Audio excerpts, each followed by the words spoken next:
Omuntu yenna ayisa amaaso mu Honorable Kyagulanyi kyoyogerako bato kimanyi.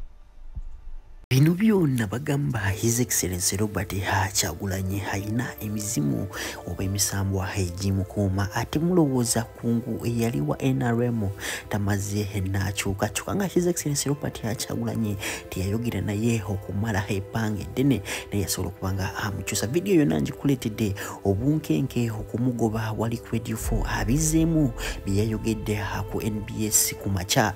Vidiyo ngikulina mu maaso ogenda kuba nga obyerabira ku Bobi Wine muzimu webati naye nga tetunagendayo aka video kano mbadde nsaba okampeleka like nkaso tambula katukire bonna abanjagadde okumanya kweno information naddala bana ba National Unity platform team Bobi Wine au mu comment section njagala kumanya kituufu kana gasajja Katonda yakateekako eddusu oba abajajja bebamukuuma olunaku olwaleero omukulu kungu mukimanyi bulungi yali alemesa nnyo abaana ba NRM abaana ba NUP ku program zenga gezako kubakuba nga favoringa NRM naye oluvannyuma lw'okukyaza His Excellency Robert Kyagulanyi kugambye yamaze nakkiriza nti Bobi Wine might be the president of Uganda omulonde gwe balonda 2021 kubanga naye kigambye okubanga yabadde n'omusolo gwaganya ofuluma. Imagine omuntu ng'oyo omukulu naye yatidde amaanyi ga Bobi Wine omwana omuto aweza just emyaka 42. Njagala wewulirize bulungi bino ebigambo byagenda okubanga ayogera wano biri very vital.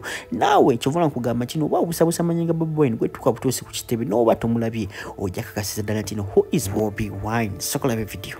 Omuntu yenna ayisa amaaso mu Honorable Kyagulanyi kyoyogerako bato kimanyi. Omwami oyo ayina amaanyi.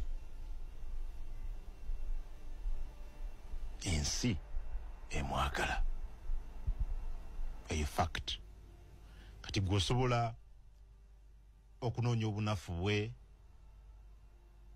ewalala ne ku kyamaanyi n'okuba n'obuwagizi n'okwagalwa awo tosala. This gentleman is loved.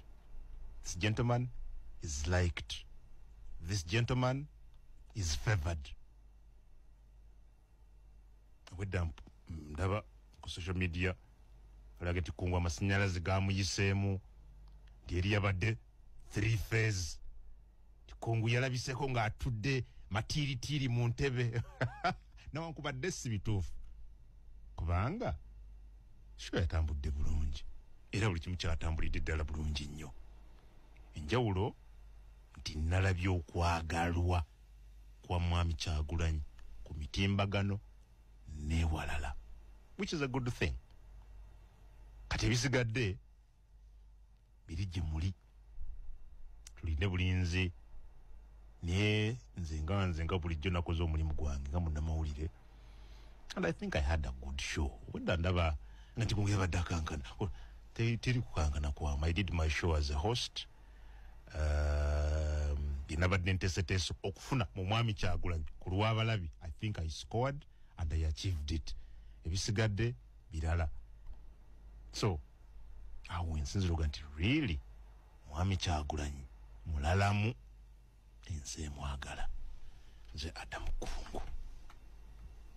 Nga wina bagambye ettaka n'akasajja emizimu gye gikakuuma ate olowooza teyakubye Elderman igno ate kigambye kubanga abadde ne reason ze oyinza osanga mbu waliwo abajajja be bamugambye no video njagala ogiwulirize wano ogenda okakasiza ddala nti who is Bobi Wine ku nsonga ezo okitegeera ekiro ekyo. Nyongera n'okujjukiza nti aba Julie Potential Organic Products we bali nnyo okuyamba g'omukyala atalina mazzi amaka gaagaana bakolera ekyogo. Namba zaabwe ziriwo sembeo 331 osobola kubakubirako ne babeera nga bakuyamba. Soko ulirize Haji Abudu haina byayisaawo male nkuleetere Omar Kiseka ino video eri very important. Assalamu alaikum wa rahmatullahi wa barakatuh. Amanya n'eddoboozi Haji Abudu omusomi w'edduwa nkola ku nsonga ez'enjawulo emirimu nga gikutataganyeko ebyenfuna byo nga bidobonkanye ne oba oli bweru wa ggwanga emirimu gyakucankalanako jangu kusomere ku dduwa kuva edda nedda edduwa zaabaawo edduwa zisomibwa omuntu n'oterezebwa mu mbeera yonna ebadde ekusibyeko akanyaaga. Nina ekyoto kye nsobola okukumira wadde oli bweru wa ggwanga nga toli kumpi wano n'ofuna omukisa ogwo naawe n'osomerwako ku dduwa ankuteddeko n'akabaani Allah ajja kukusaasira ajja kukwanukula. Kuba ku namba yange y'essimu 0752 44 71 56 ne ku WhatsApp kwendi mpereza obubaka sobole okuyamba. Assalamu alaikum wa rahmatullahi wa barakatuh. Bantu mmwe mukozese ku mitwe era obwongo bwammwe mubuleke busengejje. The moment woleka obwongo bwo ne butakola ng'oli mu nsonga zino ogenda kusumbuwa abantu nga ffe, ekyo nkikubuulira. Ebbanga lyonna mutuvuma buvumi. Kati Hirudamani nze mumanyi mupimi ebbanga lyonna era nzizenga mubagamba ebbanga lyonna ne president yamukubye igino mu parliament mwakirabye n'ebigambo byayogera ssaawa zino ne kikyayagala okuinsinuating oba okuteekawo oba kyebayita okuinsinuating simanyi bigambo byammwe bya luzungu mu abasoma gwe yiga luzungu nze nkusinga magezi. Obusajja twabulaba ne tugaba buno obusajja bupimi ne tulaba engeri gye bakwatamu ebintu byabwe ffe tubiraba ne tugaba bino ebintu engeri gy'abikwatamu si ya muntu mutuufu ne tulyoka tutandika okukola ki okubukuba mu ttooki.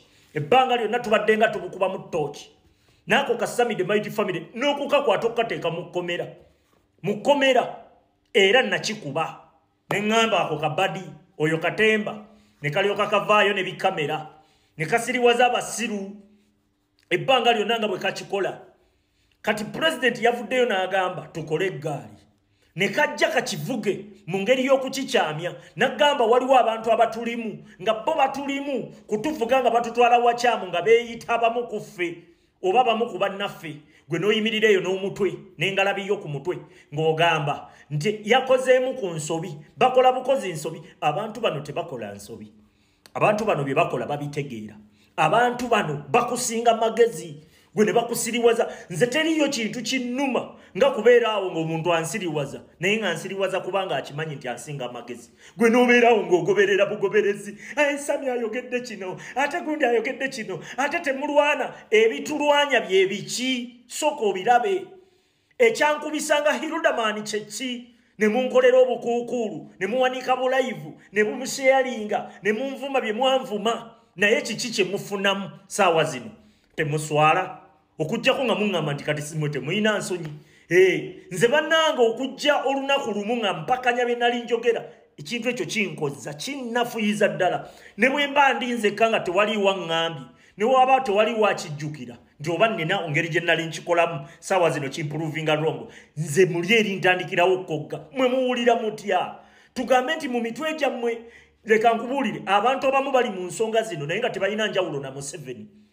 Oyina ensonyi oba toyina, tugenda mu protestive vote era obuyaye bwatuvumira ku protestive vote ne tubugamba bannange ffe tetuli ba NUP tuli ba people power ne butuvumira ku ekyo. Mwe eva ne muvuma buvumi kati mubadde muwolereza ka Hirudamani saawa zino where are you?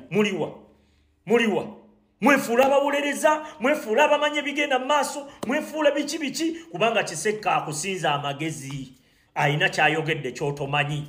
Ekyo nkubuulira tugenda mu protestive vote. Teweerabira Robert Kyagulanyi Ssentamu ye president awo tovaawo awo tuteeka president mu ntebe Kyagulanyi kutuula mu ntebe ye point. Yes.